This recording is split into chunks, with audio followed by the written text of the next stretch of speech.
माता और पिता रूपी जो गुरु हैं ये बड़े विचित्र हैं।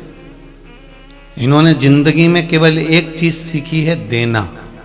इन्होंने कभी लेना नहीं सीखा। आप किसी गुरु से अगर गुरु मंत्र भी लेते हो तो मिलने जाओगे तो उसको मिठाई का डब्बा दोगे, माला दोगे, श्रीफल दोगे, 150 रुपया उस गुरु जी को भी दोगे। पर माता और पिता रूपी जो गुरु होता है ना, वो एक गुरु ऐसा होता है कि वो आपसे कुछ नहीं लेता, बल्कि आखिरी तक अपनी श्वास जब तक चल रही है तब तक वो पलंग के गद्दे के नीचे से भी निकाल कर 50 रुपए 100 रुपए तुम्हें देता ही रहता है। वो माता पिता है, वो माता पिता रूपी गुरु है।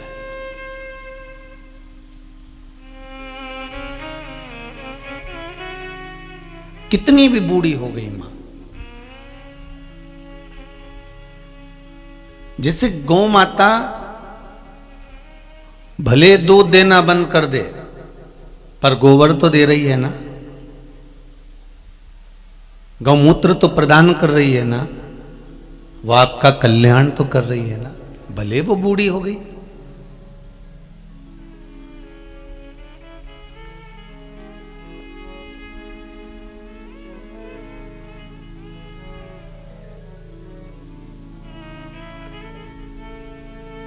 भले वो बूढ़ी हो गई हो पर वो आपको कुछ तो दे रही है। माता पिता भले बूढ़े हो गए, माता पिता भले बुजुर्ग हो गए, वो भले आपके साथ दुकान पर नहीं बैठ सकते, जितना काम बहू कर सकती हो सकता है उतनी बूढ़ी मां नहीं कर पाए। पर ये तो पक्का है ना कि वो आशीर्वाद हर पल देती रहती है कि मेरी बहू और मेरा बेटा आगे बढ़ता रहे। वो हर पल दे रही है। भले वो बुजुर्ग हो गए, भले वो बूढ़े हो गए।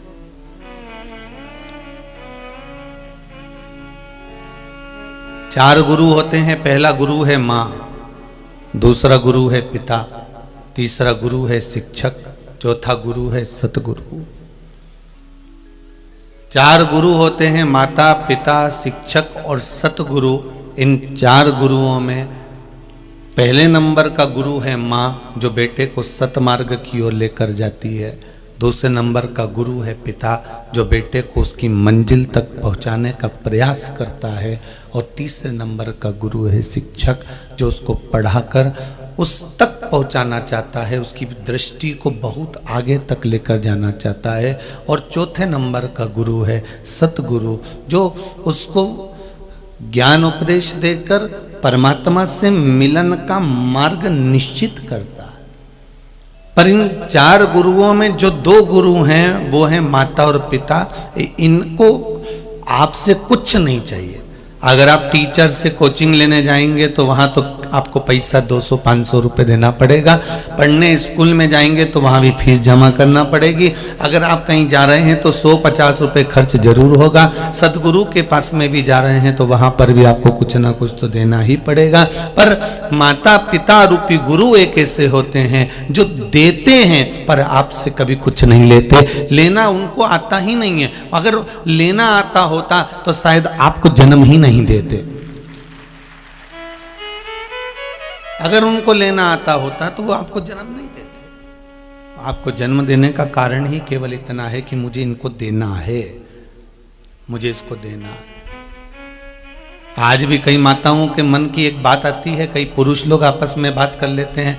वो कहें कि घर में 2-3 बेटियां हैं, मेरे घर में बेटा नहीं है। अगर मेरे घर में बेटियां हैं तो क्या बेटा नहीं है तो क्या हुआ? नहीं नहीं, कोई उत्तराधिकारी तो होना चाहिए, घर संभालने वाला तो होना चाहिए। मतलब ये पक्का हो गया कि इसको हमको दे के जाना है।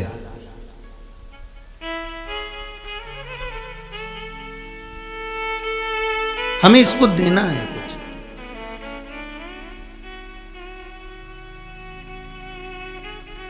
कोई उत्तराधिकारी चाहिए। माता पिता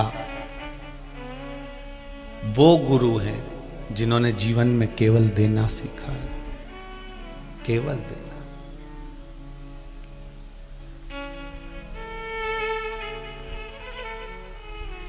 पर बच्चों का फर्ज है कि कभी जिंदगी में अगर मौका मिले माता पिता को अगर कुछ देने का अगर मौका मिले तो पीछे मत हटना। जब माता पिता को देना क्या है उसका भी एक अंदाजा लगा कर रखना। माता पिता कभी नहीं कहेंगे कि बेटा मुझे 100 रुपये दे कि 50 रुपये दे। अभी भी आप लोग छिंदवाड़ा से आए हो, कोई सालनी से आया है, कोई नागपुर से आया है, कोई बैतूल से आया है, कोई आमला से आया हुआ है। सब अपनी अपनी जगह से ना जाने कहाँ कहाँ से आप लोग आए हुए हो। तो आप में से कितने लोग हैं जिन्होंने अपने बच्चों से पैसे मांगे होंगे कि मुझे जाना है जरा 100 रुपये दे? कोई ने नहीं मांगा होगा। मांगा किसी ने? जम के तो बोलो, नहीं मांगा ना। पर आपके बच्चे या आपकी बहू मायके जाती है, आपकी बहू अगर मायके जा रही होती है तो उसको 100 रुपये 50 रुपये हाथ में कौन पकड़ाता है? अरे बोलो तो सर, तुम ही देते हो ना कि ये बेटा 100 रुपये रख ले, ये बच्चों को 50 रुपये रख ले, ये बेटी जा रही है तो बेटी को दे दिया, बहू जा रही है तो बहू को दे दिया।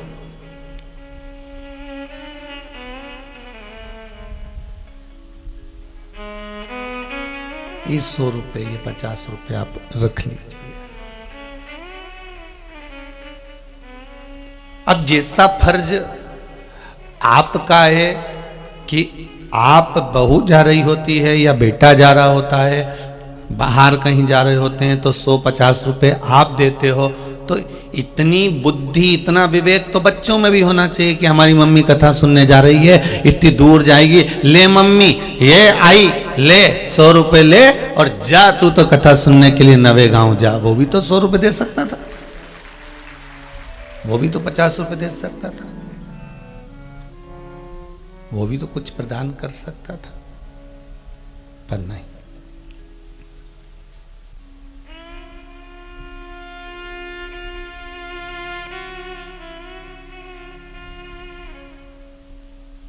रामायण किस किसने सुनी है? जरा हाथ ऊंचा करो।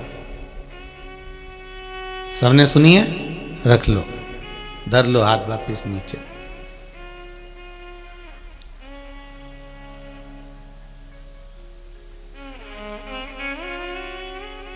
पूरी रामायण में एक जगह ऐसी है, पूरी रामचरितमानस में दशरथ जी ने राम जी को वन भेजा, कैकेयी माता ने राम जी को वन भेजा, राम जी वन चले गए। जनक जी ने अपनी बेटी को समझाया, बेटी समझ गई।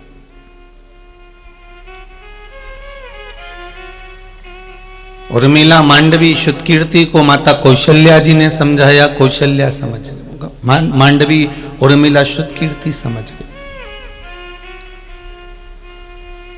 श्री हनुमान जी महाराज को स्वयं माता अंजना समझाती हैं, कैसरी बाबा समझाते हैं, श्री हनुमान जी महाराज समझ जाते हैं।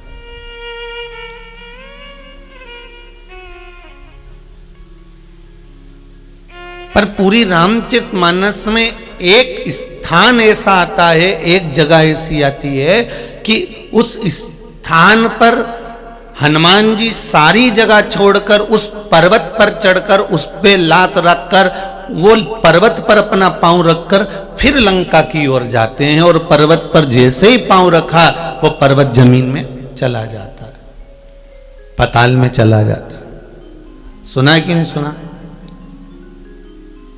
जिस पर्वत पर हनुमान जी ने अपना चरण रखा, जिस पर्वत पर हनुमान जी ने अपना पांव रखा, जिस शिला पर हनुमान जी ने अपना पांव रखा, वो पर्वत पांव रखते से ही पाताल में चला गया और हनुमान जी उड़कर सीधे पहुंच गए लंका की ओर। और बीच में हनुमान जी के लिए सुरसा भी आई, विश्राम के लिए व्यवस्था भी करी गई, सब कुछ करा गया।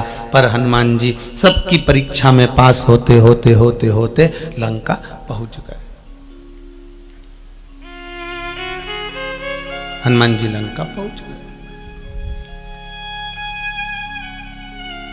पर कभी आपने विचार करा कि जीवन में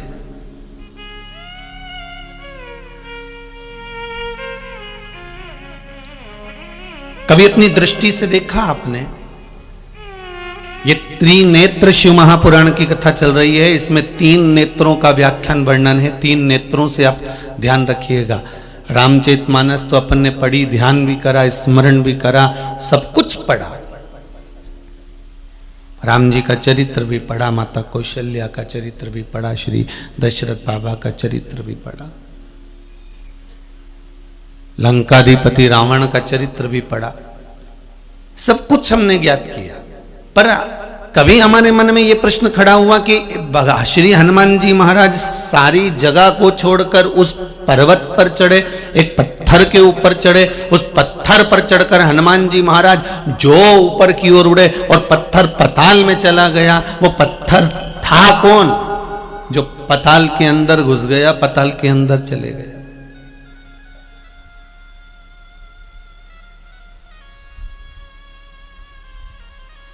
मेरे भगवान कृष्ण जिस जिस वृक्ष के ऊपर चढ़े, जिस जिस डाली पर बैठे, उस डाली का भी वर्णन हमारे शास्त्रों में है। मेरे राम जी महाराज जिस जिस आश्रम में पहुंचे, जिस जिस जगह पर पहुंचे, उस आश्रम का वर्णन हमारे शास्त्रों में है। पर हनुमान जी महाराज के मार्ग में चलते चलते सुरसा मिली, उसका वर्णन था। कोई पर्वत विश्राम के लिए आया, उसका भी वर्णन था। लंका में पहुंचे, लंकनी मिली, उसका भी वर्णन था। विभीषण का घर मिला, उसका भी वर्णन था। पर हनुमान जी महाराज जिस पत्थर पर चढ़े और जिस पत्थर पर हनुमान जी ने अपना पांव रखा और वो पत्थर पताल में चले गया, आखिर वो पत्थर था कौन जिस पर हनुमान जी सब जगह छोड़कर उसी पत्थर पर क्यों चढ़े? वही पत्थर क्यों मिला?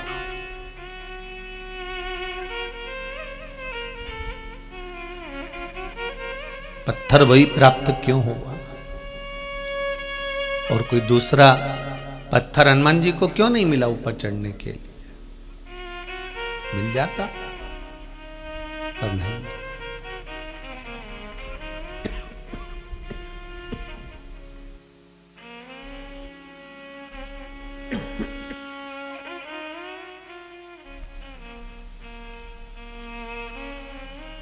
और श्री हनुमान जी महाराज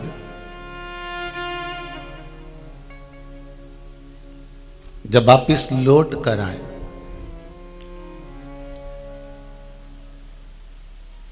तब मेरे राघव जी ने हनुमान जी से कहा, जानकी जी मिली? जी प्रभु। कुछ निशानी लाए हो? जी प्रभु। चूड़ामणि दे दी।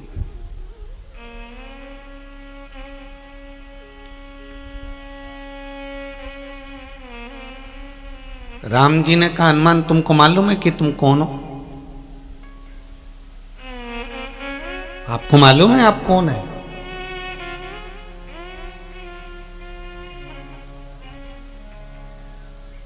आपसे कोई पूछे कि आपका पता क्या है, आपका एड्रेस क्या है, आपसे कोई पूछेगा आप कहां से आए हो, तो आप अपना एड्रेस बता सकते हो कि हम बैतूल से आए, हम छिंदवाड़ा से आए, हम यहां से आए, हम वहां से आए, आप कह सकते हो।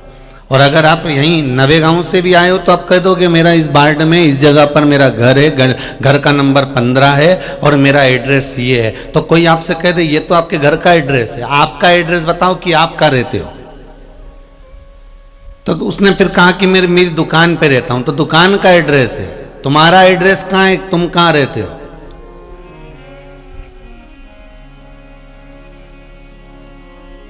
जिस घर में तुम रह रहे हो वो घर का एड्रेस है, जिस दुकान पर तुम बैठे हो वो दुकान का एड्रेस है। तुम्हारा खुद का एड्रेस कहाँ है? तुम्हारे खुद का पता कहाँ है? तुम तो खुद लापता हो। जिसका पता नहीं वो लापता। कोई तुमसे पूछे कि तुम्हारा पता कहाँ है, तो फिर तुम कह सकते हो मेरा पता केवल एक ही जगह पर है, वो है भगवान के चरणारविंद, शंकर के चरणों के अंदर मेरा पता है, उसके सिवा मैं कहीं नहीं रहता। मैं राम कथा में, मैं कृष्ण कथा में, मैं शिव कथा में रहता हूं। जैसे श्री हनुमान जी महाराज से जब राम जी राजा बने सब प्रसन्न दिख रहे थे। सुग्रीव प्रसन्न थे, विभीषण प्रसन्न थे, राम जी प्रसन्न थे। तो माता सीता जी ने पूछ लिया कि ये केवट इसलिए प्रसन्न है क्योंकि निषादों का राजा बन गया, सुग्रीव इसलिए प्रसन्न है क्योंकि किष्किंधा का राजा बन गया, विभीषण इसलिए प्रसन्न है क्योंकि लंका का राजा बन गया, आप इसलिए प्रसन्न हो कि आप अयोध्या के राजा बन गए। पर हनुमान क्यों नाच रहा है? हनुमान को क्या मिल गया जो इतना प्रसन्न होकर नाच रहा है? तब हनुमान जी को बुलाया गया। माता जानकी जी ने पूछा, हनुमान तुझे कौन सी जगह का राज्य मिला है जो तू इतना प्रसन्न होकर नाच रहा है? हनुमान कहते हैं, माँ मुझे राघव जी के चरणारविंद का राज्य मिला है, इसलिए मैं प्रसन्न होकर नाच रहा हूं। मुझे राम के चरण मिले हैं, मुझे राघव के चरण मिले।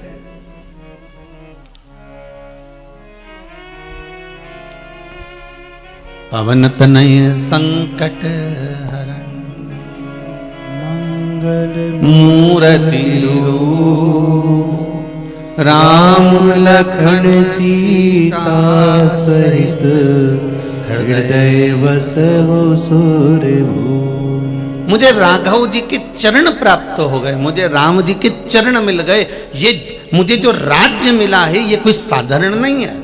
कोई आपसे कहे कि आपका पता क्या है, तो घर का पता नहीं देना है हमको, दुकान का पता नहीं देना है हमको, हमारा खुद का पता दीजिए कि हम कहाँ हैं। आज इतनी इतनी दूर से ये माताएं, छिंदवाड़ा से कोई 60 किलोमीटर, कोई 80 किलोमीटर, कोई 200 किलोमीटर, कोई 150 किलोमीटर, इतनी कड़कड़ाती हुई ठंड में माताएं बैग ले लेकर आई हुई हैं। कोई स्कूल में ठहरी हैं, कोई पंडाल में सो रही हैं, कोई भाई लोग कहीं पड़े हुए हैं। तो इनसे पूछा जाए तुम क्या मिला तुमको जो तुम लोग अपना अपना गांव छोड़कर, अपना अपना नगर छोड़कर, अपना अपना शहर छोड़कर, अपना अपना क्षेत्र छोड़कर ये नवे गांव में आकर रह रहे हो 7 दिन के लिए। तो इनसे पूछा जाए तो एक बात जरूर कहेंगे कि हमारा ठिकाना, हमारा मन, हमारी चित्त, हमारी वृत्ति और हमारा दिल शंकर के चरणों में लग गया, इसलिए अब न ठंड दिखती है न गर्मी दिखती है। हमारा तो केवल मन परमात्मा तक लग गया, हमारा चित्त परमात्मा तक पहुंच गया। 2 बजे आने के लिए 9 बजे घर से निकले होगे। कितनी जल्दी घर का भोजन बनाया होगा, करा होगा, और किसी ने तो नी भी करा होगा, तो डब्बे में बांध कर टिफिन में 4 पराठे रख कर और चले आ रहे। और तो भी कह रहे तू चल रही क्या, तू चल रही क्या, और 2-4 के बिठा बिठू के पहुंच गए।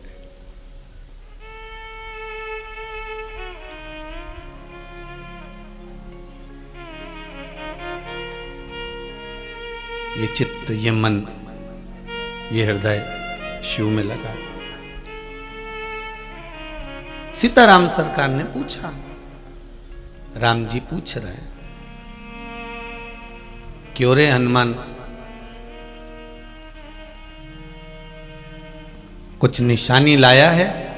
ये चूड़ामणि लाया हूं। अच्छा हनुमान, तुम शिव के अवतार हो, तुम्हें मालूम है? हनुमान जी ने कहा, प्रभु आपको नहीं मालूम कि आप नारायण के अवतार हो? आप नारायण के अवतार हो, मैं शिव का अवतार हूं, और ना मैं आपके बिना रह सकता हूं, ना आप मेरे बिना रह सकते हो। इसलिए मेरा अवतार हुआ है और इसीलिए आपका भी अवतार हुआ है। जी राम जी ने कहा, हनुमान पूर्व के लेन देन मिटाने के लिए हमारे अवतार हुए हैं।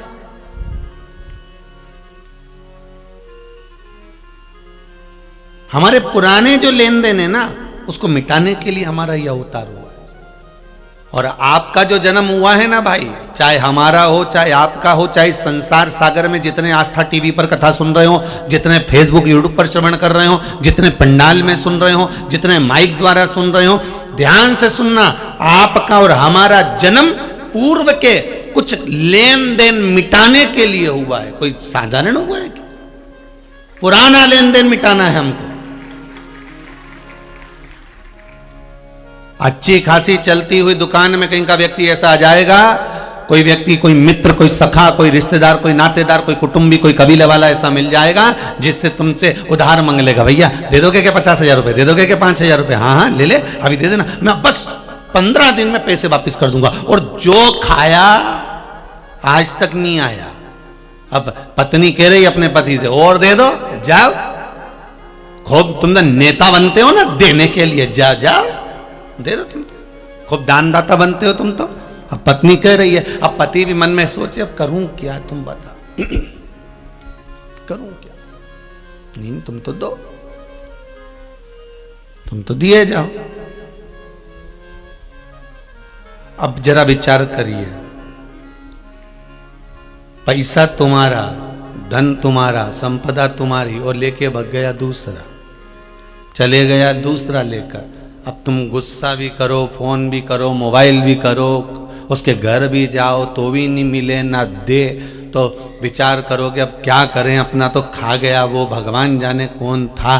पर अब अंदाजा लगाना कि ये अपन इसको पहचानते नहीं, जानते नहीं, व्यापार में मिला था, व्यवसाय में मिला था, आया और लेकर चले गया। कभी कभी अपने रिश्तेदार लेकर चले जाते हैं। तो सोचो कि आखिर ये क्यों खाया, इसी ने क्यों पैसा लिया, इसी ने उधार क्यों लिया, यही क्यों लेकर गया। तो समझ में आ जाएगा कि पूर्व में हमने इसका खाया होगा, इसलिए आज ये हमारे पास आकर हमारा खाकर चले गया। पूर्व का कर्म का भोग, ये आज का नहीं। मत बुरे कर्म कर बंदे वरना पछताएगा, भगवान की आंखों से तू बच नहीं पाएगा, तू बच नहीं पाएगा। हरे ओ अज्ञानी मत करना नादानी। बचना मुश्किल है उस परमात्मा की दृष्टि से। हमारे भले 2 नेत्र हो, 3 नेत्र हो, पर मेरे परमात्मा के तो हजारों नेत्र हैं साहब, जिनसे वो देखता रहता है हमारे कर्मों को, और उन कर्मों के अनुसार हमें फल प्रदान करता, उस कर्म के अनुसार हमें भोगना पड़ता। पत्नी मिली है कर्म के अनुसार, और जीजियों आप भी ध्यान रखना, पति मिला है कर्म के अनुसार, ससुराल मिला है कर्म के अनुसार, बहू मिली है कर्म के अनुसार, सास मिली है कर्म के अनुसार। जैसा तुमने पूर्व में करा होगा, अगर किसी गाय को 1 रोटी दी होगी, उसको सहलाया होगा, उसकी सेवा करी होगी, तो बहू वही गाय बनकर आती है, तुम्हारी सेवा करती है। किसी गाय को डंडा मारा होगा, दरवाजे से धक्का देकर भगाया होगा, चिल्लाकर भगाया होगा, पानी डालकर भगाया होगा, डंडा मार कर भगाया होगा, तो बहू भी ऐसी जगदम्बा मिली है, बहू भी कम मिली। कर्मों का लेख है, उसको तो भोगना है, वो कोई टाल नहीं सकता।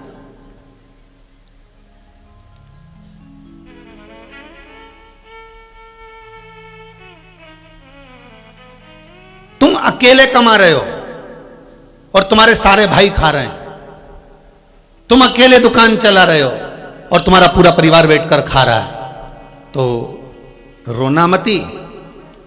पत्नी कहेगी तुम्हारा भाई तो कुछ करता ही नहीं है, वो भी तो घर में कुछ खर्चा करे, तुम्हारे रिश्तेदारों ने आते हैं, वो बैठ जाते हैं, तुम्हें सब करना पड़ता, तुम ही दुकान संभालो, तुम ही यही करो, तो उनको भी तो कुछ करने दो, उनको भी तो कमा कर लाने दो, उनको भी तो खर्चा करने दो। तो अपनी पत्नी को समझा देना कि ये आज का नहीं है, पुराना है, पहले इन्हीं के घर में मैंने खाया था, इसलिए भगवान ने इनको ऐशो आराम की जिंदगी दी है कि तुम मत कमाओ, मैं कमा कमा कर खिलाऊंगा। ये भाग्य में लिखा है, इसलिए खिलाना पड़ेगा, करना पड़ेगा, देना पड़ेगा, कहीं ना कहीं से इनका बोझा उठाना पड़ेगा। ये कर्म का खेल है, कोई दूसरा नहीं।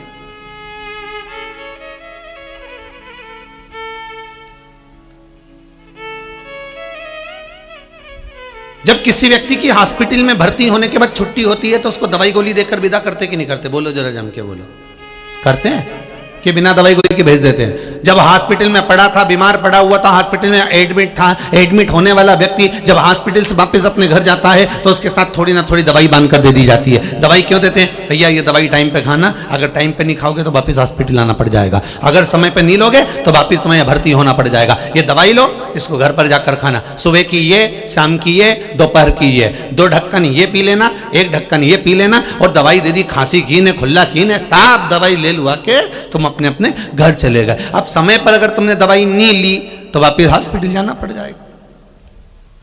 नरकों का भोग भोग रहे थे, हॉस्पिटल में पड़े हुए थे, कर्म का भोग ऊपर जाकर भोग रहे थे। भगवान से कहा अब मेरी छुट्टी कर दीजिए, अब मैं घर जाना चाहता हूं। भगवान ने कहा दवाई खाना पड़ेगी तो के खाने को तैयार हूं। भगवान ने कहा तो जन्म दे दो इसको, वापिस पृथ्वी पर मृत्यु लोक में वापिस जन्म दे दिया, और मृत्यु लोक में आए तो फिर वही सुख दुख दुख सुख, वही दवाई रोज सुबह दोपहर शाम खाने को मिल रही है। कोई ने अपशब्द कह दिया, कोई ने ताने दे दिए, कोई ने गालियां दे दी, कोई ने कुछ कह दिया, कोई पैसा खाकर भग गया, तुम्हारे कहीं व्यापार घाटा लग गया, कहीं कुछ लग गया। ये कर्मों का भोग है जो मनुष्य को भोगना पड़ेगा।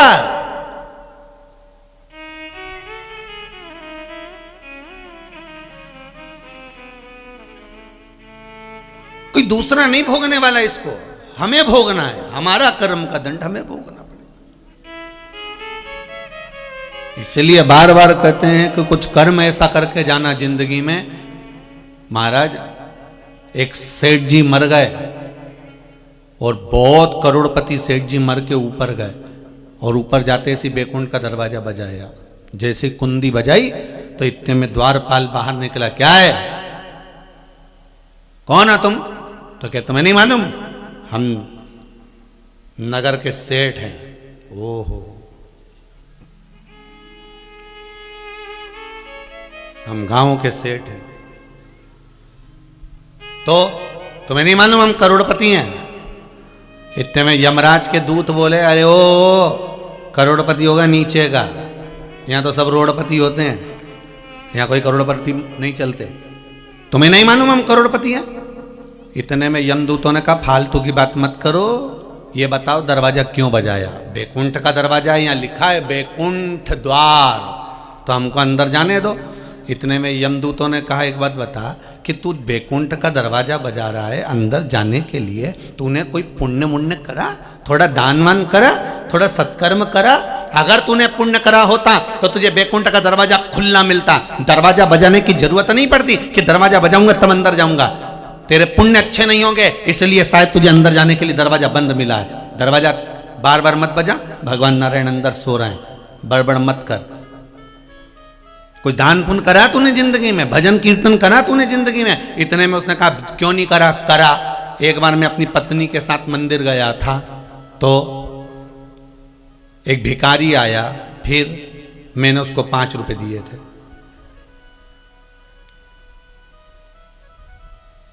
यमराज के दूतों ने दूसरे दूत से कहा कि लिख ले रहे इसके 5 रुपए लिख। इन्हें 5 रुपए दिए थे। और एक बार मैं कहीं जा रहा था दूसरे गांव, मेरी गाड़ी के सामने एक लड़का आ गया, एक्सीडेंट हो गया, गिर गया, मैंने उसकी दवाई के लिए 300 रुपए दिए थे। अच्छा, यमदूतों ने एक दूसरे से कल लिख लिया 305। देखो 300 तो उसको दिए, 5 रुपए वहां दिए, कितने हो गए रे? बोलते जाओ जरा।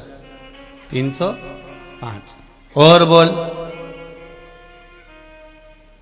एक बार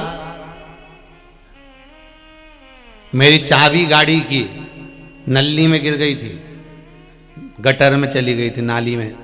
फिर मैंने किसी छोरे को बुलाया, वो में से चाबी निकलवाई, उसके मैंने 3 रुपए दिए थे। कितने हो गए? 308। ठीक है, और बोल।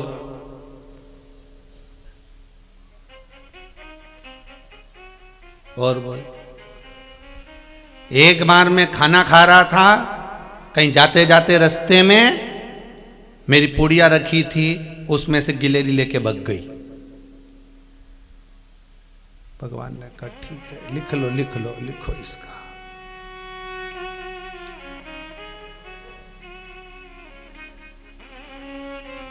अब तो जाने दो अंदर। यमदूतों ने एक जो लिख रहा था ना, तो दूसरे यमदूत ने उससे कहा, एक काम करो, एक भजिए की पुड़िया और 308 रुपए इसको दो, नीचे नरक में पटक दो, फेंको इसको नरक में। एक भजिए की पुड़िया दो जो गिलेरी ने खाई थी, और 308 रुपए इसके जो लगे थे इसने दिए थे, तो हमने दान दिए। इतने में भगवान यमदूत बोले, दान नहीं दिए, तूने धर्म करा कहां है? ये धन के बल पर अगर तुम सोचो कि मुझे बैकुंठ मिल जाए, तो ईमानदारी की बात है री जियो, पैसे के बल पर कभी बैकुंठ नहीं मिल सकता। बैकुंठ तो केवल भगवान की कथा श्रवण कर कर प्राप्त हो सकता। ना राम नाम लीनो तूने भरी जवानी में, तू डूब के मर जा रे चुल्लू भर पानी में, तू डूब के मर जा रे चुल्लू भर पानी में। ना तूने राम नाम लिया, ना कृष्ण नाम लिया, ना शिव नाम लिया, ना भजन किया, ना कीर्तन किया, ना स्मरण करा, ना भगवान की भक्ति को धारण करा, ना तू भगवत भजन में बैठा, ना तूने भगवत स्मरण किया, ना भगवत नाम जपा, फिर आखिर तू भगवान की भक्ति में एक क्षण नहीं डूबा और सोचे कि मैंने 5 रुपए मंदिर में, तो मंदिर के दरवाजे पर 5 रुपए दिए, उसका हिसाब जोड़ो। तो चित्रगुप्त महाराज ने कहा, काय का हिसाब जोड़ो? मंदिर के अंदर पत्नी दर्शन करने गई थी, तो गाड़ी के चक्कर में बाहर बैठा हुआ था। जब पार्किंग वाला आया तो उसने पैसे मांगे, उसने मांगे थे 10 रुपए, तूने गाड़ी बढ़ा ली आगे, और एक नारियल वाले की दुकान के सामने गाड़ी लगा ली, और दुकान के सामने गाड़ी लगा कर बोला, हमने तो नारियल खरीदना है इसलिए गाड़ी खरीदी, इसलिए तूने 5 रुपए दिए। 10 रुपए बचाने के चक्कर में तूने 5 रुपए दिए, कंजूसड़ा। और यहां बोलता है कि मैंने 5 रुपए का दान करा।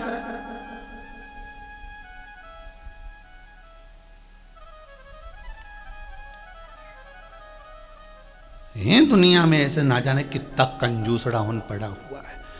जोड़ जोड़ जोड़ जोड़ जोड़, आखिरी में यही छोड़ चले जा। और फिर इतना बड़ा फोटो टेबल पे रख देंगे और प्लास्टिक के फूल की माला पहना देंगे, इतना बड़ा फोटो। और फिर कंडा जला जला के घी और शक्कर की धुनी दे देंगे।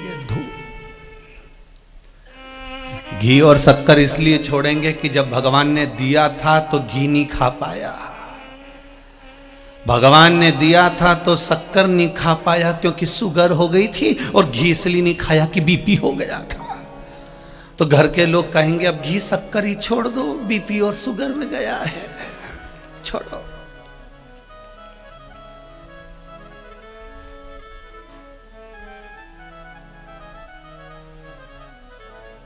जीवन यूं ही चले गया।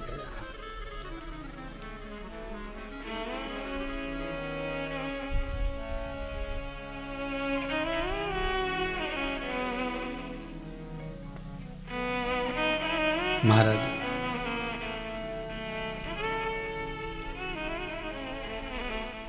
जो भजन किया है, कीर्तन किया है, नाम जाप किया है, नाम स्मरण किया है, वो काम आए,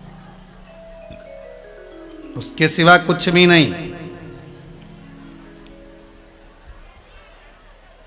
छोटा सा तू कितने बड़े अरमान हैं तेरे, मट्टी का तू सोने जैसा मान है तेरे।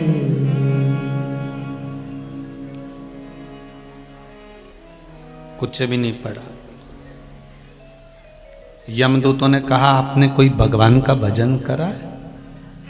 तो सेठ जी बोले, करोड़पति सेठ बोला, भजन करता तो कमाई कौन करता? अभी अभी नवेगांव वालों से कह दिया जाए कि साहब कथा हो रही है और आपके गांव में कथा हो रही है, तो आप कथा में नहीं जा रहे। अरे फिर दुकान पे कौन बैठेगा? मुल्ला नसबुद्दीन 90 साल का पलंग पे पड़ा था, अंतिम सांसें चल रही थी, डॉक्टर ने कह दिया मरने वाला है। 4 बेटे मुल्ला नसबुद्दीन के, 4, अंतिम सांस चल रही है। पत्नी से पति बोला मुल्ला नसबुद्दीन, क्यों मेरा पहला बेटा कहां है? अरे वो डॉक्टर को छोड़ने गया है। तुम तो ईश्वर को याद करो, उस परमात्मा को, तुम्हारी अंतिम सांसें चल रही है, तुम उस भगवान को याद करो, चुपचाप पड़े रहो, ईश्वर को याद करो। मुल्ला नसबुद्दीन थोड़ी देर बाद तक पड़ा रिया, एकदम जागता हुआ, मेरा दूसरा बेटा कहां है? अरे वो दवाई लेने गया है, तुम सोते क्यों नहीं हो? भगवान को याद करते क्यों नहीं? ईश्वर को याद करते क्यों नहीं हो? फिर सोया, थोड़ी देर बाद फिर जागा, मेरा तीसरा बेटा कहां है? अरे सब्जी खत्म हो गई थी तो सब्जी लेने गया है बाजार, तुम ईश्वर को याद क्यों नहीं करते? उस भगवान को याद क्यों नहीं करते? थोड़ी देर फिर सोया, थोड़ी देर बाद फिर जागा, मेरा चौथा बेटा कहां है? अरे वो तुम्हारे पांव दबा रहा है। इतने में मुल्ला नसबुद्दीन गुस्से में बोला, चारों की चारों यहीं मर रहे हैं, फिर दुकान पे कौन बैठा है? दुकान पे मरने जा रहा है, अंतिम सांसें चल रही है, और आखिरी में याद क्या आ रही है? वो दुकान। फिर भगवान भी क्या गलती करे, भगवान के इसको दुकान की ज्यादा याद बनी रहती है। एक काम करो, इससे दुकान नहीं छूटी थी, इसको दुकान की दीवार पे छिपकली बना के चिपका दो, अगला जन्म इसका छिपकली का दे दो, या फिर इसको मेंढक बना दो, दुकान के अंदर छुप के बैठा रहेगा। कहीं चूहा बना दो, काकरोच बना दो, छूट नहीं रहा। क्यों साहब, मैं करोड़पति, तो कह दिया एक भजिए की पुड़िया दे दो और 308 रुपए देना, इसको भगाओ यहां से, नरक की ओर भेजो। ये मत सोचना कि धन के बल पे बैकुंठ मिलता होगा, पैसे के बल पर कभी बैकुंठ नहीं मिलता। बैकुंठ हमेशा भजन के बल पर मिलता है, आपके स्मरण के बल पर मिलता है। कितना नाम जपा, कितना कीर्तन किया, कितना स्मरण करा आपने, कितना भगवान की भक्ति को भजा आपने, बैकुंठ उसके बल पर मिलता है।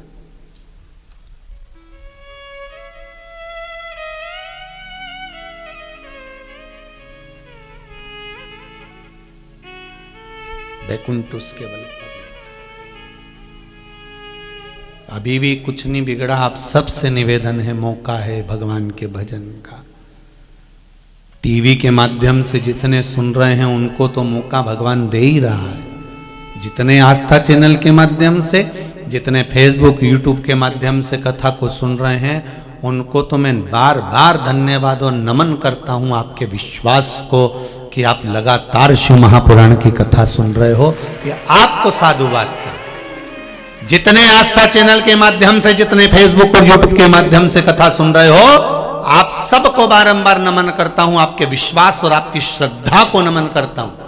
और इतना विश्वास आपने भगवान से जोड़ लिया शिव महापुराण के माध्यम से, इतना विश्वास जुड़ गया आपका कि आप टीवी के सामने बैठकर कथा सुनकर भी आप जो व्रत करते हो, जो साधना करते हो, ये इन पत्रों में लिखा है कि हम टीवी के माध्यम से कथा सुने और हमने ये करा और हमको लाभ मिला। ना हम आपसे मिले, ना आप हमसे मिले, और भगवान की भक्ति में ऐसे जुड़ गए कि बाबा ने आपको अपने चरणों में लगा लिया। यही तो चाहिए, यही चाहिए। शिवजी भगवान राम करें हनुमान जी से, आप जानते हो आप कौन हो? हनुमान जी ने कहा शंकर का अवतार, आप नारायण का अवतार।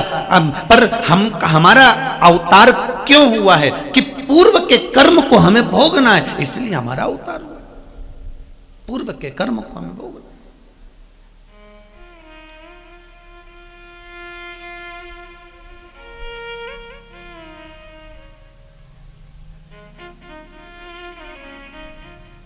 कोई पूर्व का कर्म ऐसा होगा जिसके कारणवश हमारा जन्म ऐसा हुआ, पूर्व का कर्म होगा। फिर निवेदन है, अच्छा करते चलिए अपनी जिंदगी में, कुछ अच्छा करने का प्रयास करो। केवल ये मत सोचना कि मैंने बहुत सारा दान दे दिया, मैंने बहुत सारा धन दे दिया तो मैं बैकुंठ जाने का अधिकारी हो गया।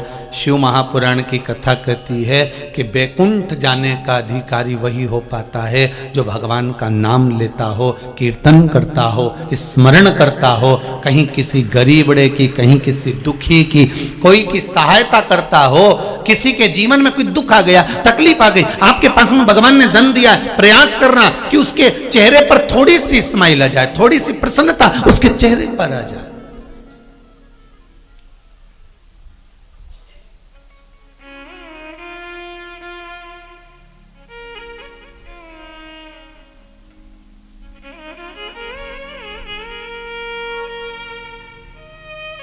प्रयास करना कि उसके चेहरे पर थोड़ी सी प्रसन्नता का भाव प्रकट हो जाए।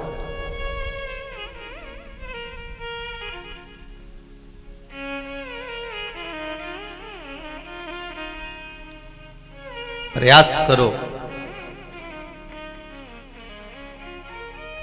कि अगर किसी दुखी के चेहरे पर प्रसन्नता ला दी तो हो सकता है किसी मंदिर में दीप जलाने के बराबर हो जाए।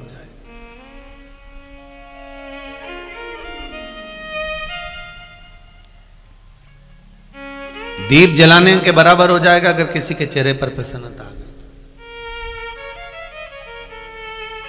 कुछ थोड़ा सा अच्छा करने का प्रयास करो। ध्यान दीजिएगा, भगवान राम ने कहा, हनुमान एक बात कहना चाहूंगा, ये जितने नदी, तालाब, सरोवर, बावड़ी, वृक्ष, लता, पत्र, पत्थर, ये सब पूर्व समय के कर्म का भोग भोग रहे हैं, इसीलिए ये पत्थर बन गए। शिव महापुराण कहती है, गरुड़ पुराण कहती है, 20 लाख योनि, 84 लाख योनियों में 20 लाख योनि तो इन पेड़ पौधे की है। ये भी तो कर्म का भोग भोग रहा है। कितना दुख सहन कर रहे होंगे। ठंड में पेड़ खड़े की खड़े हैं, कोई उनकी पत्ती नोच रहा है, कोई फल नोच रहा है, उसमें केरी लग गई तो पत्थर मारे जा रहे हैं। पत्थर पड़ रहा है।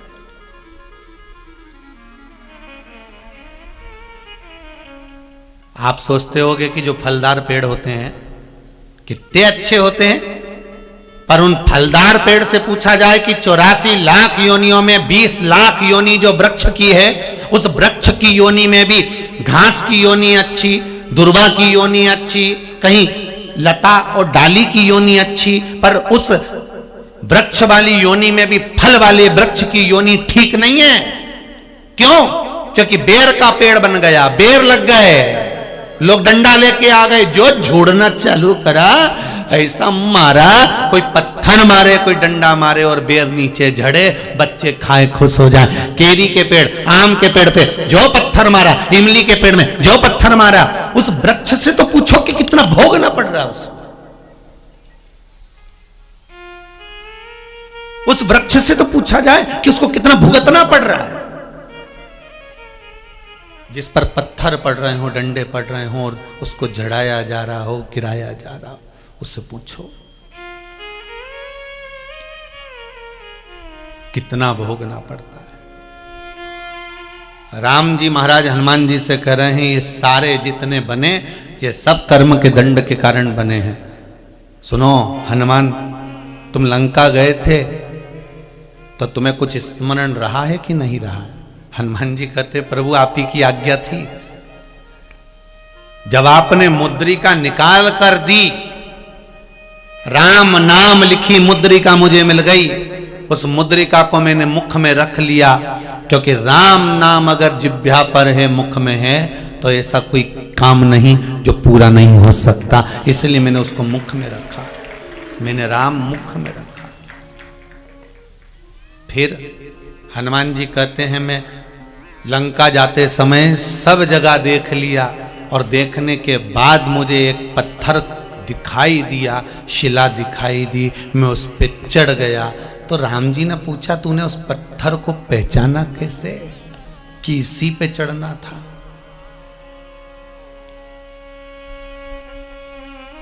तूने पहचाना कैसे उस पत्थर को?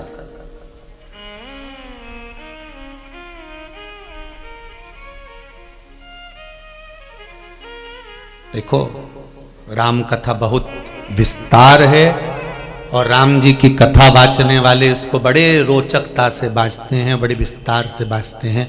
हमको तो थोड़ी बहुत जो बाबा ने, भोलेनाथ जी ने तीसरे नेत्र की कथा में दे दी है, वही आपको बता रहे हैं। बाकी के राम कथा वाचने वाले बहुत सुंदर भाव से इसको व्यक्त करते हैं। हाँ, एक बार अगर मौका मिलेगा तो जैसे यहाँ चल रही है त्रिनेत्र शिव महापुराण की कथा, वैष्णव शिव महापुराण की कथा हुई, अहिल्याबाई शिव महापुराण की कथा हुई, आगे चलकर कभी योग बनेगा तो श्री राम शिव महापुराण की कथा भी वाचेंगे, प्रयास करेंगे पूरा।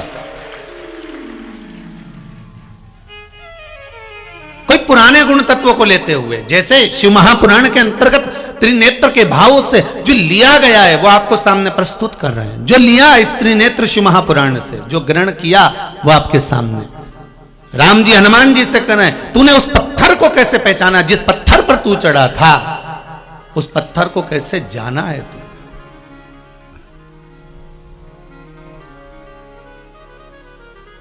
कैसे पहचाना?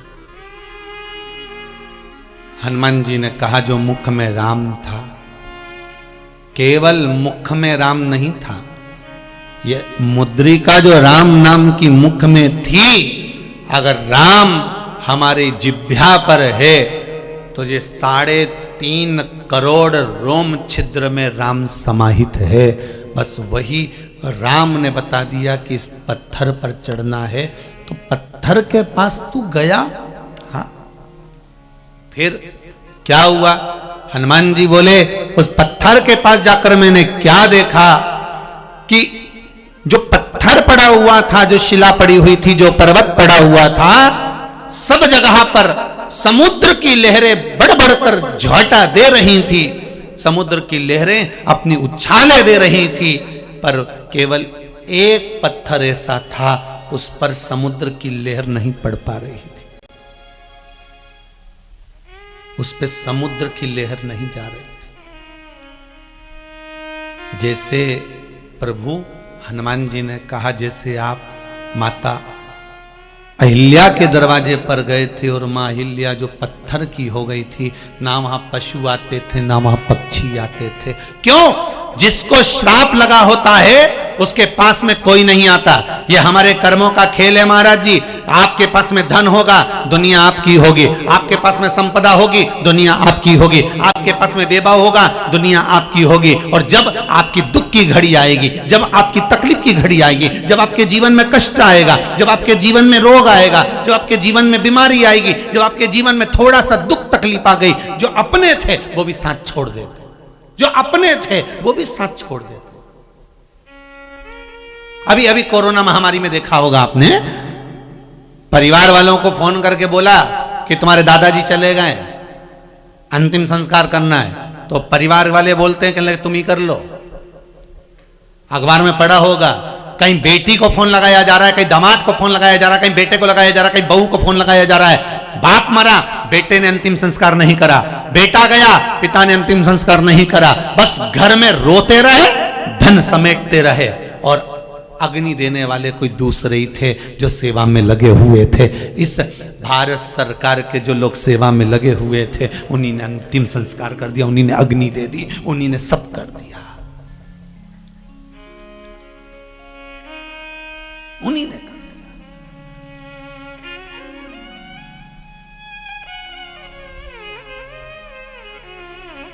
हम उनको पहचाने कहां?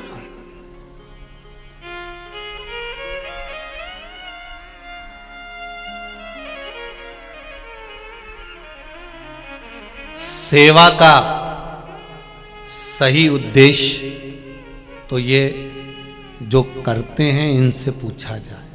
हमें लगता है ये इस समाज के हैं, ये इस समाज, पर सेवा का सही उद्देश्य तो इनसे सीखा जाए कि सेवा किसको कहते हैं, सेवा किसको कहता है, उनसे सीखा जाए। महाराज, जितनी जितनी नीचे नीचे जो लोग हैं, दिखता है कि ये अन्य समाज, नहीं नहीं, सेवा का प्रकल्प इनसे सीखिए, ये बता सकते हैं सेवा किसको कहते हैं।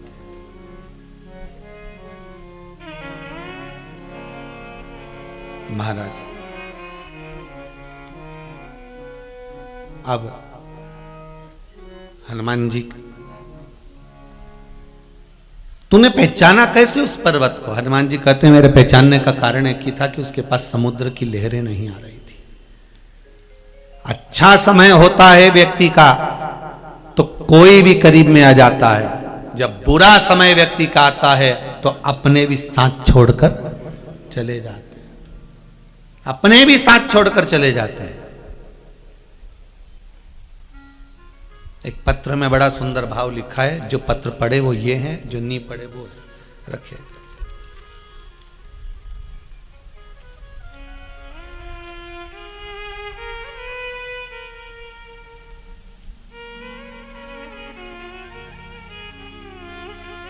पुष्पलता प्रकाश बारंगे सारणी से हैं। कहां बैठे हैं? जरा हाथ हिलाएंगे, आप ही हैं? दोनों हाथ ऐसे हिला दीजिए। हर हर महादेव। आपने लिखा है गुरुदेव, मेरे पति को 2 मई को कोरोना हो गया था। कोई बोले बैतूल ले जाओ, कोई बोले भोपाल ले जाओ, कोई बोले नागपुर ले जाओ। गुरुदेव पैसा भी खूब लगाया और हर तरह से जब परिवार वालों को मालूम पड़ता चले गया, कुटुंब वालों को मालूम पड़ता चले गया, उन्होंने भी सहयोग करा। कई हंसते रहे, कई लगाते रहे, पर बाबा की ऐसी कृपा रही, शिव महापुराण की कथा सुनती रही और फिर कहीं योग ऐसा बन गया कि धीरे धीरे श्री शिवाय नमस्तुभ्यम का स्मरण करते करते आराम लगना प्रारंभ करा। डॉक्टर भी मिला और आराम लगा। अब ठीक है, बाबा की कृपा हो। विराजिए, आए हैं, बहुत बहुत साधुवाद है। श्री शिवाय नमस्तुभ्यम। बैठिए बैठिए।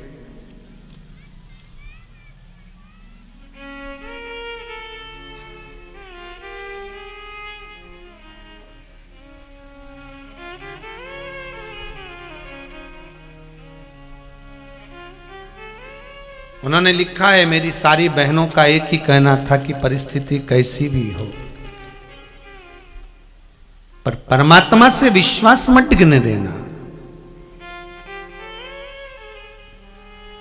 शिव महापुराण की कथा बार बार कहती है कि परमात्मा से भरोसा मत टिकने दो। आपको पहले भी कथा में कहा, चाहे टीवी के माध्यम से सुन रहे हो, फेसबुक यूट्यूब के माध्यम से सुन रहे हो, चाहे पंडाल में बैठकर कथा सुन रहे हो, अपने विश्वास को डोलने मत देना। दुनिया के लोग बहुत डिगाएंगे, कहाँ चक्कर में पड़े हो, कहाँ सियोर वाला महाराज के चक्कर में पड़े हो, कहीं उसको कुछ आए फालतू की बात करे वो तो व्यासपीठ पे बैठकर। फिर भी आप कह देना, भले वो फालतू की बात करे पर एक बात तो कहता है ना कि शंकर पर विश्वास करो, वही काफी है, बस उतना ही बहुत है। करे वो फालतू की बात करे, पर उनकी एक बात है कि विश्वास भगवान पर करो, विश्वास शंकर पर करना। संसार के लोगों पर विश्वास करोगे तो एक दिन नीचे चले जाओगे, और मेरे शिव पर विश्वास करोगे, राम और कृष्ण पर विश्वास करोगे तो परमात्मा के द्वार चले जाओगे। विश्वास पूर्ण होना चाहिए, भरोसा दृढ़ होना चाहिए। कहें लोग कहेंगे, खूब कहेंगे। दुनिया के लोगों के पास में एक ही काम बचा, बस कहीं ना कहीं बुराई छाटो, निकालो और बोलो, पर अपने को नहीं। अपने को शिव भजन करना है, अपने को राम भजन, कृष्ण भजन करना, अपने को परमात्मा का स्मरण करना। कहे कहे तो आग लगे बस्ती में, जम के बोलो जरा, अपन रहो मस्ती में, क्या किसको रोइए चादर तान के सोइए। अपने को नहीं मतलब किसी से कि वो क्या कर रहा है, क्या बोल रहा है, क्या करने वाला, नहीं नहीं, अपन मस्त। बोल हनुमान, तूने कैसे पहचाना? राम जी से हनुमान जी कह रहे हैं, उसके पास में समुद्र की लहरें नहीं आ रही थी, बस इससे पहचान गया। हाँ, व्यक्ति के घर में लोग, मेहमान, रिश्तेदार कब आते हैं? जब उसके पास में कुछ होता है। फोन भी लोगों के जब ही आते हैं जब उसके पास कुछ होता है। जब संपदा ज्यादा होती है तो दूसरे भी अपने बन जाते हैं, और जब संपदा नहीं रहती तो अपने भी पराए हो जाते हैं। तो मैंने पहचान लिया कि समुद्र की लहर उस पर्वत के पास में, उस पत्थर के पास में नहीं आ रही। समुद्र की लहर उस पर्वत के पास में, उस पत्थर के पास में नहीं आई। मैं जान गया था। फिर इसलिए मैं उस पत्थर पर चढ़ गया। राम जी ने कहा, हनुमान तुम उस पत्थर को पहचानते हो? हनुमान जी बोले, प्रभु बस यहीं तक जानता हूं कि समुद्र की लहर उसके पास नहीं पहुंची, इसलिए मैं उस पर चढ़ा हूं। ओ राम जी ने पूछा, ऐसा क्यों करा? हनुमान जी बोले, आप ही ने तो कहा था कि मैं आया, बीच में मुझे निषाद मिला। एक केवट एक साइड में बैठा हुआ था, बाकी के सारे निषाद पास में खड़े हुए थे, सारे निषाद नजदीक में खड़े हुए थे, सारे केवट पास में थे। तो तुमने क्या करा प्रभु? आखिरी में जो बैठा हुआ था उसको बुलाया, एक केवट तुम आओ। राधे, एक केवट तुम आओ, एक केवट तुम पहुंचो। उस केवट को बुलाया, और केवट को जब बुलाया तो केवट आया। केवट ने एक ही बात की, मेरी नाव जो है नीचे से उसमें एक छेद हो गया है, तो उसमें पानी भरा जाता है, मेरी नाव में बिठा लूं, बस एक काम करवा लो कि तुम पाँव धुलवा लो।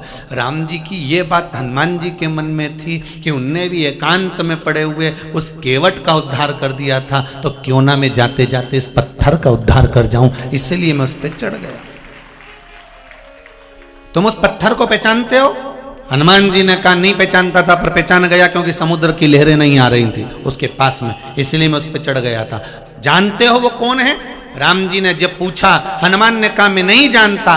राम जी ने उसी पल कहा, हनुमान वामन अवतार जब मैंने लिया था, मैं वामन अवतार लेकर जब राजा बलि के दरवाजे पर भिक्षा मांगने गया था, दरवाजे पर भिक्षा मांग रहा था, राजा बलि के द्वार पर मैं भिक्षा मांग रहा था। राजन भिक्षाम देहि, राजन भिक्षाम देहि। राजा बलि जो धर्मात्मा था राक्षस, था असुर, पर धर्म उसके भीतर था, क्योंकि प्रहलाद के वंश का था, इसलिए दान धर्म पुण्य करना जानता था। 98 यज्ञ राजा बलि कर चुका था, 99 वाला यज्ञ चल रहा था, और मैंने जाकर उसके दरवाजे पर भिक्षा मांगी थी। फिर वामन भगवान का रूप रखकर मैं गया था। भगवान राम कहते हैं मैं वामन भगवान बनकर गया था। फिर प्रभु क्या हुआ ये तो बताइए। तब भगवान कहते हैं जब मैं उसके यहाँ भिक्षा मांगने गया, तब मैंने उसके द्वार पर जाकर आवाज लगाई। द्वारपालों ने जाकर राजा बलि से कहा। राजा बलि दौड़ के दरवाजे पर आया कि ब्राह्मण का बालक आया है, मैं उसको भिक्षा दे दूं। पर मैं जैसे ही दरवाजे पर पहुंचा तो वामन भगवान ने कहा, राजन भिक्षा चाहिए। राजा बलि भिक्षा चाहिए। मैंने जब राजा बलि के दरवाजे पर आवाज लगाई भिक्षा मांगने के लिए, तब राजा बलि मुझसे कहते हैं प्रभु भिक्षा चाहिए? हाँ तो ले लो जो चाहिए आपको। भगवान बोलते हैं संकल्प छोड़ना पड़ेगा, संकल्प छोड़। फिर राजा बलि उस समय पर अपने बेटे को आवाज लगाए, जय जय, बेटे को आवाज लगाई राजा बलि ने, जय जय। राजा बलि ने अपने पुत्र को आवाज लगाई, बेटा दौड़ कर आया, पिताजी बोलिए क्या बात है, क्या बात है, बोलिए।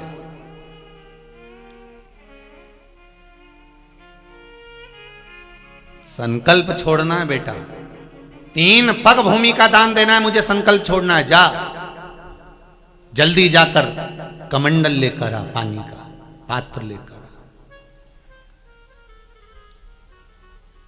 बेटा खड़ा रहा। खरगोन की कथा याद करो, उसमें एक बात कही थी, जब तक तुम्हारा शरीर चले और तुम्हारे घर में चले, तब तक सारे पुण्य कर लो, दान कर लो, सत्कर्म कर लो, सब कर लो। जब तक तुम्हारा शरीर चले तीर्थ करो, दान करो, पुण्य करो। तुम्हारे घर के अंदर चले जब तक जो दान करना है, पुण्य करना है, सत्कर्म करना है, कर लो। जिस दिन तुम्हारा शरीर चलना बंद हो जाएगा उस दिन कहीं तीर्थ नहीं जा पाओगे। और जिस दिन तुम्हारे घर के अंदर चलना बंद हो जाएगी उस दिन तुम कोई दान नहीं कर पाओगे, ना पुण्य कर पाओगे। जब दान करने के लिए जाओगे तो दरवाजे पे दूसरे खड़े मिलेंगे, डुकरिया किसको क्या दे रही है। तुम्हारे घर में चले जब तक दान कर लो, पुण्य कर लो, सत्कर्म कर लो, भागवत, रामायण, गीता, शिव पुराण जो करवाना है करवा लो। तुम्हारी जब तक चले तब तक करवाओ, क्योंकि जब तुम्हारी चलना बंद हो जाएगी तो फिर तो तुम जब घर की बहुएं नहीं सुनेगी, बेटा नहीं सुनेगा, परिवार के लोग नहीं सुनेंगे, बेटी नहीं सुने, दामाद नहीं सुने, पोता पोती नहीं सुने, तो तुम कौन सा दान कर सकती हो, तुम कौन सी कथा करवा सकती हो, तुम कौन सा धर्म कर सकती हो, तुम कौन सा पुण्य कर सकते हो। जब तक तुम्हारा शरीर चले तब तक तीर्थ व्रत जो करना है और तुम्हारा घर में तुम्हारी चले जब तक दान पुण्य संकीर्तन सब कर लो, फिर नहीं हो सकता। बड़ा मुश्किल है महाराज जब घर में जगदम्बा होना जाती है, बड़ा मुश्किल है। फिर तो बहन बेटी को भी अगर एक साड़ी दे रहे हो ना तो उसका पूरा ध्यान रहता है, मम्मी कहां से आई ये वाली साड़ी, पूछ लेती है। जो तुमने जीजी को दी ये साड़ी कहां से आई थी, फिर मम्मी बोलती बेटा मैं मायके गई थी ना तो वहां से साड़ी मिली थी, मैंने संभाल के रख दी थी। अच्छा तो मेरे को तो कभी नहीं दिखाई, तुमने कभी मेरे को तो नहीं दिखाया। फिर माँ कहती है बेटा मैं भूल गई थी, बस जो माँ ने बोला भूल गई थी, सास ने जो बोला भूल गई थी, इतने में तो बहू का मुंह भगोना हो गया। अब क्या बोले, तुरंत 8 दिन तक तो ऐसी फूली बाई जैसी फिरे, भगोना जैसा मुंह लेके, ना बात करे ना चित करे, ना बोले ना चाले। एक दिन पति ने पूछ लिया क्यों हुआ क्या, तू रोटी वोटी नहीं खा रही, चुप चुप रह रही है, क्या बात है। और ऐसे समय पर मेरा पतियों से निवेदन है जब ये जगदम्बा फूली बाई बन जाए तो तुम काहे को पूछो, कौन ने कहा तुमसे कि पूछो तुम इससे। पर ये पूछे उससे, तू ये बता कि तू भोजन नहीं कर रही है, तुम्हारी मम्मी है ना इतनी बेकार है ना, क्या करा उनने, जीजी को साड़ी दे दी निकाल के, साड़ी हाँ, और मेरे को दिखाई तक नहीं। हो पति ने मन में सोचा तेरे पास कमी है, अलमारी तो भरी है, जैसी मां वैसा बेटा, तुम कभी मेरा पक्ष नहीं ले सकते।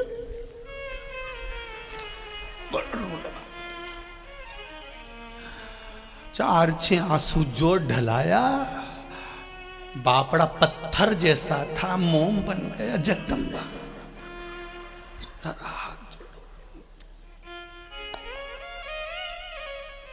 इतना में तो वो बोली मैं जा रही माए के, ओ इका होश उड़ी गया कि वापिस आएगी कि नहीं आएगी। अरे तू तो नरियल फोड़ जा, नरियल जाओ कहीं। अब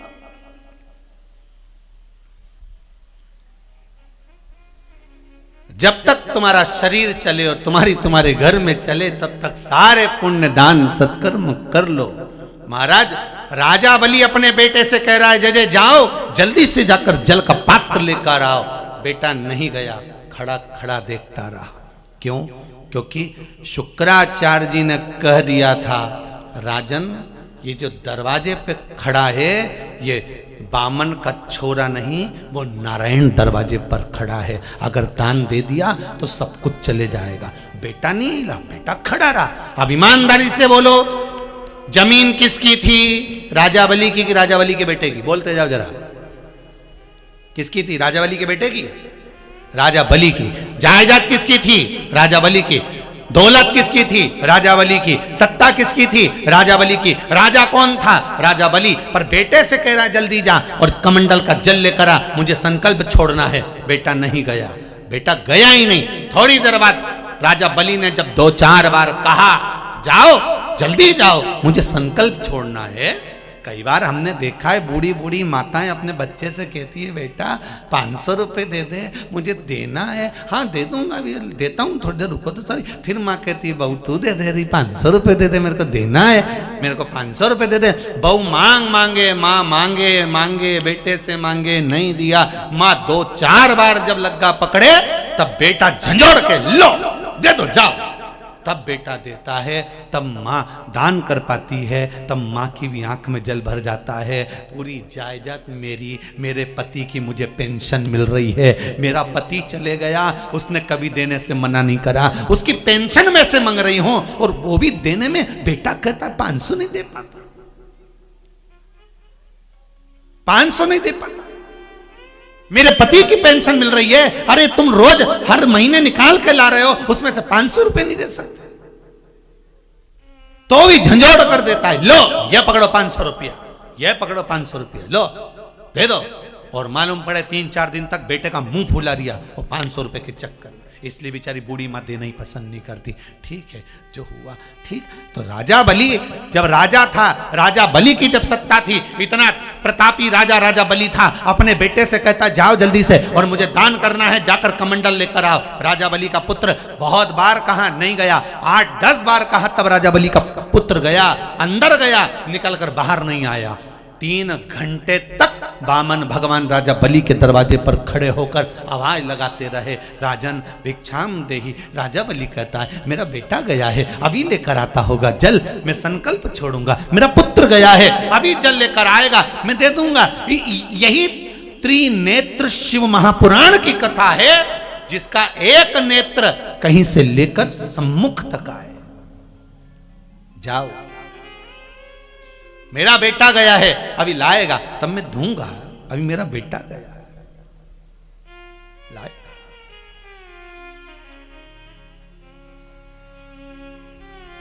त्रिनेत्र शिव महापुराण की कथा कहती है कि ये शंकर का जो तीसरा नेत्र है, यही दर्शा रहे हैं मेरे राम की नेत्र की दृष्टि कहां कहां है,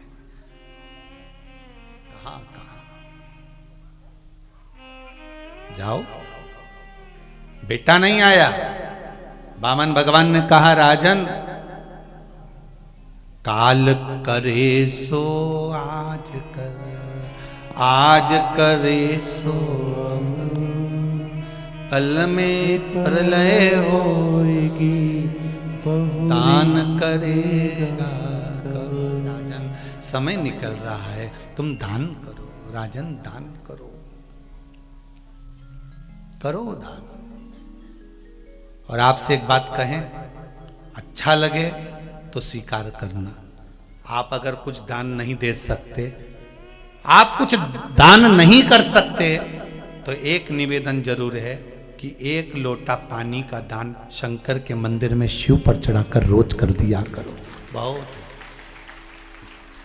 जरूरी नहीं कि आप बहुत दोगे तभी आपका नाम होगा। आप तो एक शंकर को चाहिए ही क्या, 1 बेलपत्रम 1 पुष्पम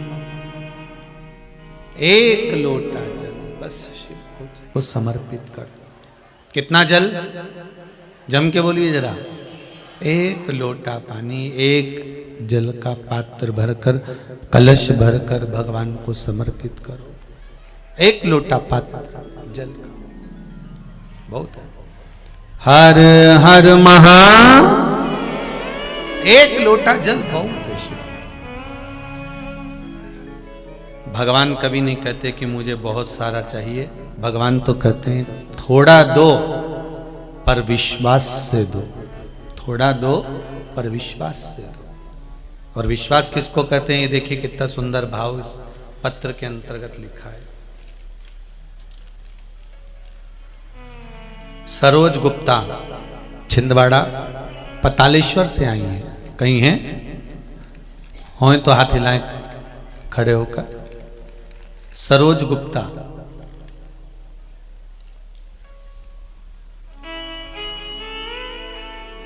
इधर जेंट्सों में अगर कोई हो तो सरोज गुप्ता छिंदवाड़ा से, पतालेश्वर से, कहीं हो तो हाथ हिलाइएगा। इन्होंने लिखा है, गुरुजी मेरा बेटा भगवान को नहीं मानता था, पर देवाधिदेव महादेव की ऐसी कृपा हुई, जहां भी बैठी हूं सरोजी गुप्ता, तो उन्होंने लिखा है गुरुदेव कि मेरा बेटा शिवजी को नहीं मानता था, पर मैंने उसको कहकर उसकी नौकरी के लिए 5 पशुपति व्रत करवाए और बाबा की ऐसी कृपा हुई कि 5 व्रत पूर्ण होने के 15 दिन ही निकले थे और मेरे बेटे का बैंक में जॉब लग गया। ये पातालेश्वर में विश्वास अगर पक्का है, भरोसा अगर दृढ़ है, विश्वास दृढ़ है, भरोसा पक्का है, विश्वास अगर दृढ़ है, तो शिव मिला है, शंकर मिलता है।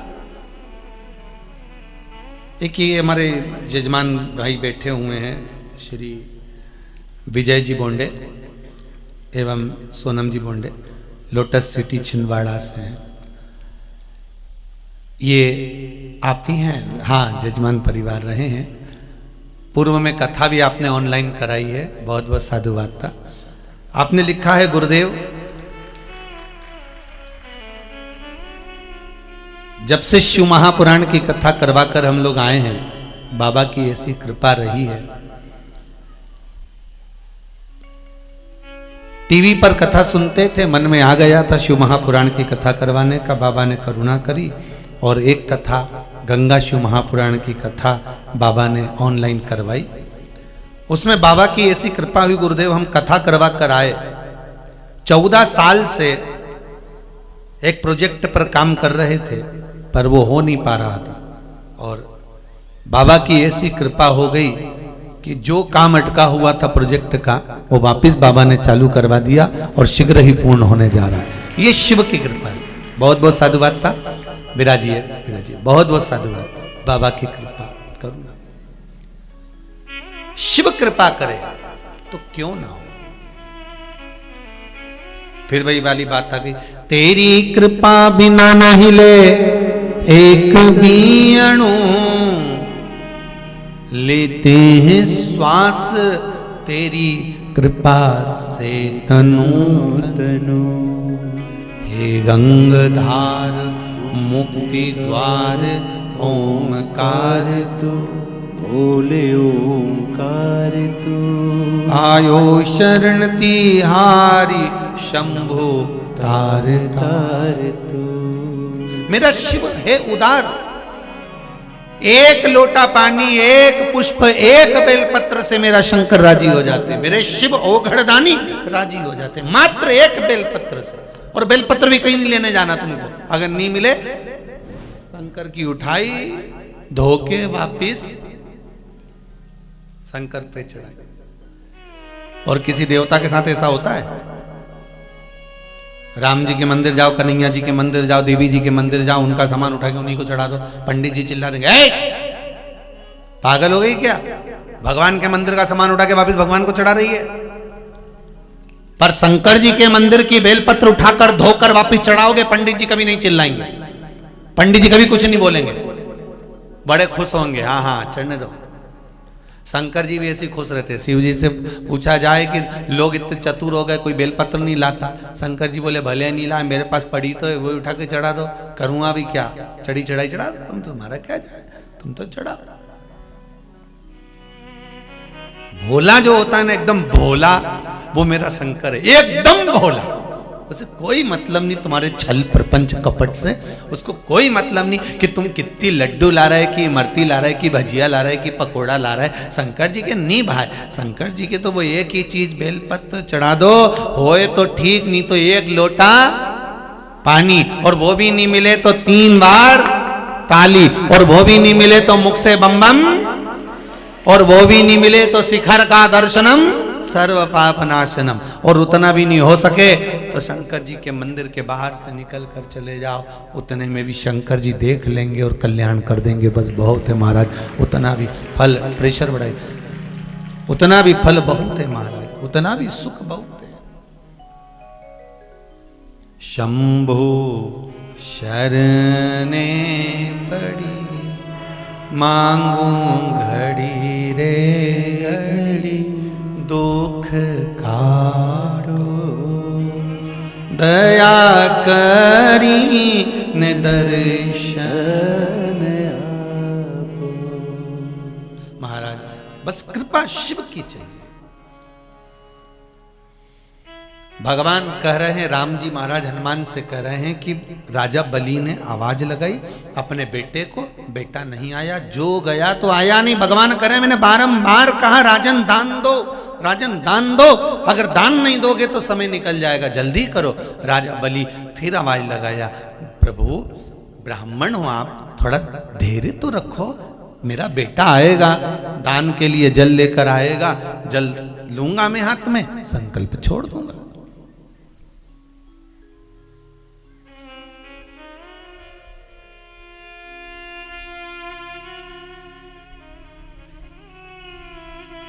हमको तो ऐसा लग रहा है कि इस कथा में ऐसा भगवान वर्णन करें हैं कि ये उस समय का बेटा नहीं होगा, ये इस समय का ही बेटा होगा। आज के जमाने में भी बच्चों से कह दो बेटा कथा में छोड़िया छोड़िया।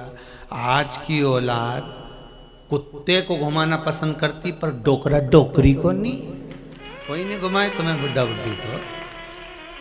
आज की औलाद उनको क्या समझो दो, कम समझो, कोई नहीं घुमाए तुमको।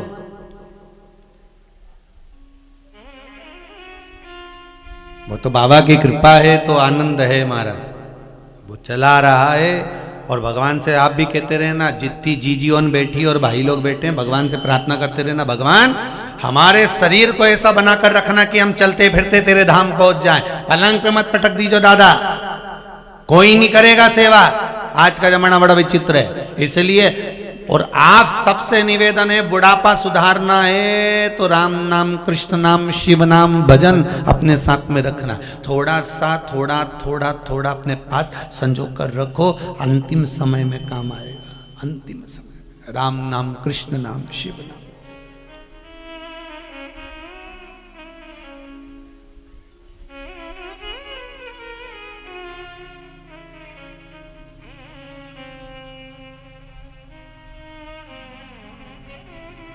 महाराज अंतिम समय में काम आया। नहीं आया बेटा, आखिरी में द्वारपाल को भेजा राजा बलि ने, जाकर कहिए पिता बुला रहे हैं। जल लेने गया है, ऐसा लग रहा है मुझे कि कमंडल कहीं खो गया होगा तो उसको ढूंढ के ला रहा।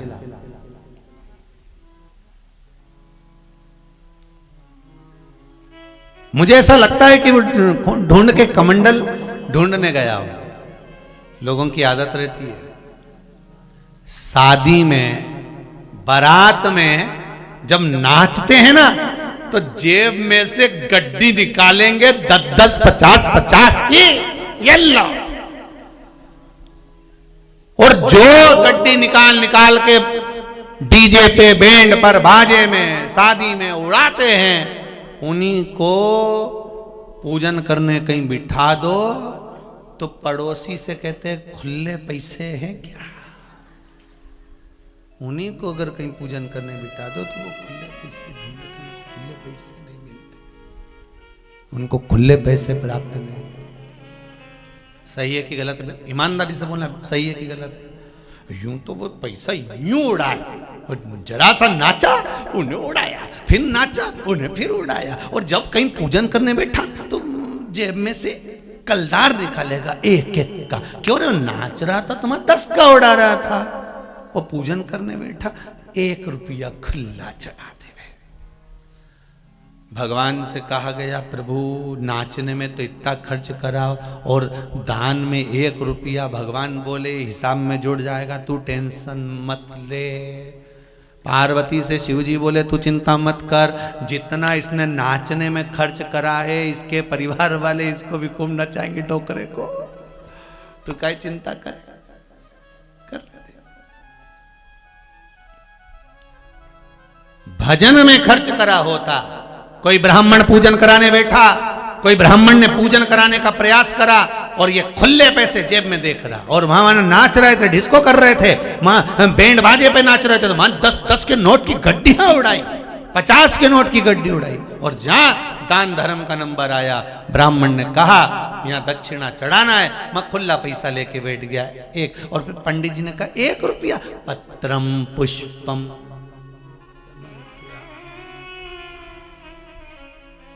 ठीक है, ब्राह्मण तो भी संतुष्टि है, ब्राह्मण तो भी संतुष्ट है, तो भी ब्राह्मण करा कोई बात नहीं, पत्रम पुष्पम समर्पयामि, कोई दिक्कत नहीं है, चलेगा। भगवान को जो आप दे रहे हो, जैसा दे रहे हो वैसा आपको प्राप्त होना। इसलिए फिर निवेदन है, 1 लोटा पानी चढ़ाओ पर दिल से चढ़ाओ, 1 बेलपत्र चढ़ाओ पर दिल से चढ़ाओ, 1 पुष्प चढ़ाओ पर दिल से चढ़ाओ, 1 चावल का दाना चढ़ाओ पर दिल से चढ़ाओ। मन से चढ़ना चाहिए। भगवान को जो आप दो वो मन से दो, दिल से दो, हृदय से दो, चित्त वृत्ति से दो। भगवान नहीं कहता कि तुम यहाँ ढोंग कर देना या बहुता में देना और तुम्हारा हृदय, भगवान का नहीं, दिल दुखा कर नहीं।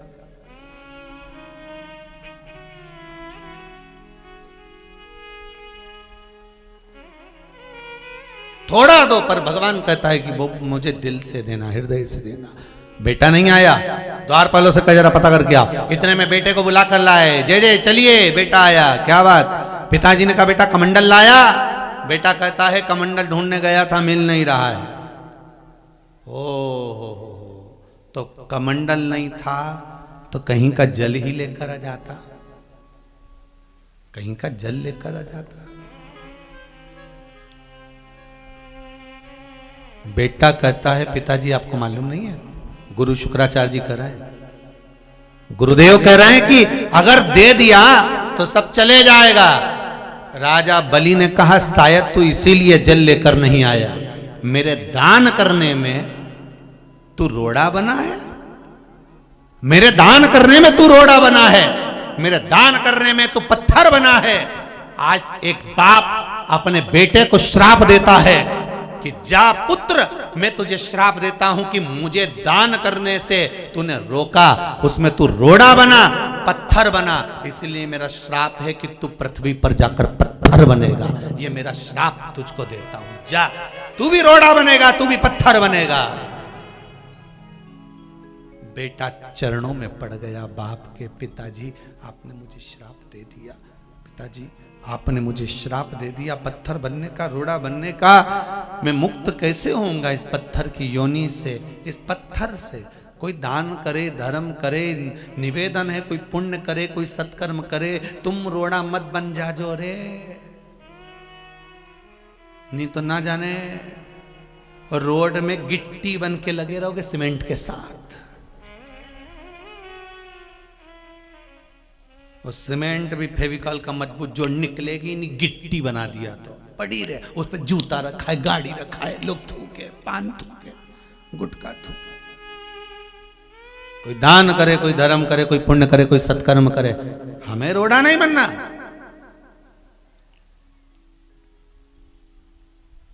धर्म करो, पुण्य करो, दान करो, मना